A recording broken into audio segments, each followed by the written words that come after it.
Good morning dear students. ये हमारा lesson 3 चल रहा है, सिंथेटिक फाइबर्स एंड प्लास्टिक्स। ठीक है, क्लास 8। इसके हम करेंगे एक्सरसाइज के क्वेश्चंस। तो हमारा फर्स्ट एक्सरसाइज का जो क्वेश्चंस है, एक बार क्वेश्चन स्टार्ट करने से पहले हमने चैप्टर में कौन कौन से टॉपिक डिस्कस किए थे वो कवर कर लेते हैं। तो सबसे पहले हमने क्या पढ़ा था, सिंथेटिक फाइबर क्या होते हैं और नेचुरल फाइबर क्या होते हैं, सिंथेटिक फाइबर की प्रॉपर्टीज़ क्या होती हैं, और उसके बाद हमने उसकी सिंथेटिक फाइबर के टाइप्स पढ़े थे, उसके एडवांटेज और डिसएडवांटेज। उसके बाद लास्ट टॉपिक हमने किया था प्लास्टिक के बारे में। प्लास्टिक 2 टाइप के होते हैं, उनकी प्रॉपर्टीज़ के बारे में, उनके बेनिफिट और हार्मफुल इफेक्ट के बारे में। ठीक है, चैप्टर में हमने प्लास्टिक और फाइबर के बारे में डिस्कस किया था। तो अब हमारा है first question, explain why some fibre are called synthetic. हम कुछ फाइबर को सिंथेटिक क्यों कहते हैं। ठीक है, अब हमने जो हमारा चैप्टर था उसके स्टार्टिंग में इंट्रोडक्शन में ही पढ़ा था कि सिंथेटिक क्या होता है और नेचुरल क्या होता है। नेचुरल होता है जो नेचर हमें प्रोवाइड करती है जो फाइबर। सिंथेटिक होता है जो मैन मेड होता है, फैक्ट्रीज के अंदर बनाया जाता है मैन की हेल्प से, या फिर उसके अंदर क्या कर देते हैं, कोई भी नेचुरल फाइबर है उसके अंदर हम चेंज कर देते हैं कुछ केमिकल ऐड करके। तो सिंथेटिक फाइबर को, कुछ फाइबर को सिंथेटिक क्यों बोलते हैं, क्योंकि वो क्या होते हैं, मैन मेड फाइबर होते हैं, उसको हमने कोई केमिकल्स का यूज़ करके बनाया है। ठीक है, लेकिन जो नेचुरल होते हैं वो कहाँ से मिलते हैं हमें, या तो फिर प्लांट से मिलते हैं या फिर हमें एनिमल से मिल जाते हैं। वो ऐसे कैसे, उसके अंदर कोई चेंज करने की ज़रूरत नहीं होती। तो some fibre called synthetic fibre because these are man made fibre prepared by using chemicals. ठीक है, जो केमिकल का यूज़ करके हम प्रिपेयर करते हैं जो मैन, उसको हम बोलेंगे सिंथेटिक फाइबर। ये इनके एग्जाम्पल है, नाइलॉन, रेयन, पॉलिएस्टर। उसके बाद है second, make the correct answer. 3 option दिए हैं, उनमें से करेक्ट बताना है। Rayon is different from synthetic fibre. हमने सिंथेटिक फाइबर में फर्स्ट टाइप पढ़ी थी रेयन, रेयन के बारे में। जो रेयन होता है वो सबसे डिफरेंट होता है। सिंथेटिक फाइबर की और भी क्लास होती है, नाइलॉन, पॉलिएस्टर, एक्राइलिक, लेकिन रेयन उनसे अलग होता है। क्यों, तो ये 3 ऑप्शंस में से बताना है। It has a silk appearance, उसके अंदर सिल्क अपीयरेंस होती है नहीं। देखो, सिंथेटिक फाइबर उसके अंदर क्या होती है, सिल्क अपीयरेंस तो होती है, ठीक है, लेकिन क्या होती है, सिंथेटिक फाइबर कैसे हुआ फिर, तो वो हमें क्या होता है, वुड पल्प से ऑब्टेन होता है, इसलिए उसके अंदर क्या होता है, ये सबसे अलग होता है।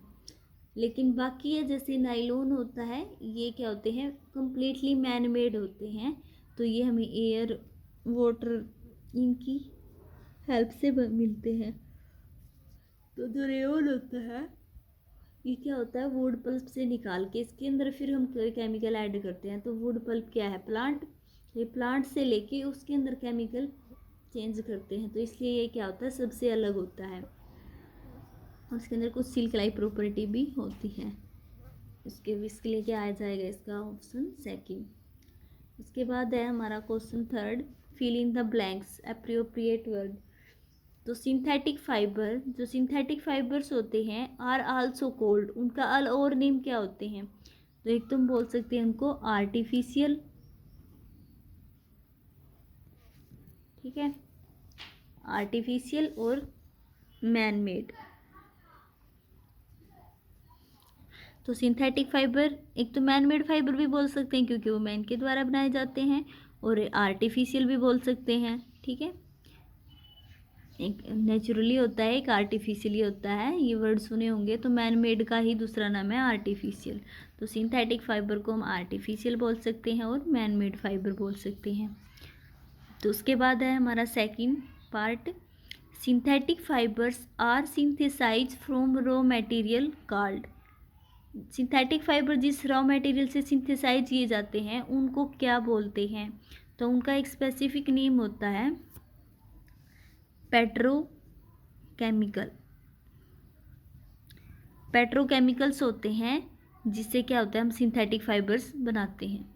तो जो रॉ मटेरियल यूज़ करते हैं उसको बोलते हैं पेट्रोकेमिकल्स। उसके बाद है C option, like synthetic fibre plastic is also a, synthetic fibre की तरह प्लास्टिक भी क्या होता है? तो हमें पता है सिंथेटिक फाइबर क्या होते हैं, पॉलीमर, तो प्लास्टिक भी क्या होते हैं, पॉलीमर। तो दोनों के अंदर ये सिमिलैरिटीज होती हैं, प्लास्टिक भी पॉलीमर होते हैं और सिंथेटिक फाइबर भी पॉलीमर होते हैं। उसके बाद है हमारा fourth question, give example which indicate that nylon fibres are very strong. जो सबसे ज़्यादा स्ट्रॉन्ग होता है वो नाइलॉन का फाइबर होता है सिंथेटिक फाइबर में। तो इसके अंदर ये पूछ रखा है कि एग्जाम्पल बताओ भाई जिससे आप ये साबित कर सकते हो कि नाइलॉन का फाइबर स्ट्रॉन्ग होता है। तो सबसे पहले एग्जाम्पल है पैरासूट्स। पैरासूट में जो फाइबर यूज किया जाता है वो नाइलॉन का फाइबर होता है। और जो रोक पे चढ़ने के लिए जो रोप्स का यूज करते हैं, रस्सियों का, वो भी क्या होती हैं, नाइलॉन फाइबर की बनी होती हैं। तो वो क्या होगी, जितनी ज़्यादा स्ट्रॉन्ग होगी, ठीक है, इस जो ज़्यादा स्ट्रॉन्ग है इसलिए उनका इसके अंदर यूज होता है। और सेकंड ऑप्शन बोल सकते हैं कि nylon is use in making seat belt. Seat belt बनाने में भी नाइलॉन का यूज होता है, और फिशिंग नेट में भी, और टायर्स में भी। अब मान लीजिए सीट बेल्ट है, अगर ये नाइलॉन फाइबर स्ट्रॉन्ग नहीं होता तो सीट बेल्ट का हमारा कोई बेनिफिट ही नहीं होता। जिस टाइम हमारी गाड़ी अगर एकदम रुकती तो वो स्ट्रॉन्ग नहीं होता तो हम आगे गिर जाते। तो वो स्ट्रॉन्ग होती है इसलिए हम इसका क्या यूज़ करते हैं, नाइलॉन के फाइबर का यूज़ करते हैं फिशिंग नेट में भी। और थर्ड है nylon is use in making sports accessories like rackets.